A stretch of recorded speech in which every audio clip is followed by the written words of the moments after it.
இட்லி தோசைக்கு மாற்றாக கோதுமை ரவை தேங்காய் சேர்த்து இப்படி செஞ்சு கொடுங்க. சூப்பராக அருமையாக இருக்கும். அதுக்கு மிக்சர் ஜாரில் 2 கப் அளவுக்கு கோதுமை ரவை, 1/2 கப் அளவுக்கு அவல், 1/4 கப் அளவுக்கு உளுந்து சேர்த்து நல்லா பவுடர் பார்த்து கரைச்சி எடுத்துகிட்டு வந்த பிறகு இதில் 1 கப் அளவுக்கு பொடியாக கட் பண்ண தேங்காய், 1/2 கப் அளவுக்கு தண்ணீர் சேர்த்து நல்லா மைய அரைச்சி எடுத்துகிட்டு வந்து மிக்சிங் பவுலில் மாற்றிட்டு இதோட தேவையான அளவு உப்பு, 1 டீஸ்பூன் அளவுக்கு சர்க்கரை சேர்த்து நல்லா கலந்துட்டு அப்படியே மூடி வைங்க. ஒரு 6லேருந்து 8 மணி நேரம் புளிக்கட்டும் மாவு.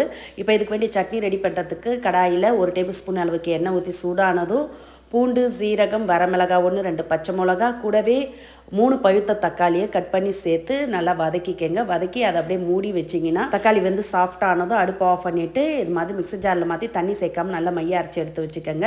இப்போ சட்னி ரெடியாக எடுத்து புளிக்க வச்ச மாவும் நல்லா பொங்கி வந்திருக்கு. இதை நல்லா கலந்துட்டு இட்லியாக ஊற்றிக்கலாம், தோசையாக ஊற்றிக்கலாம்.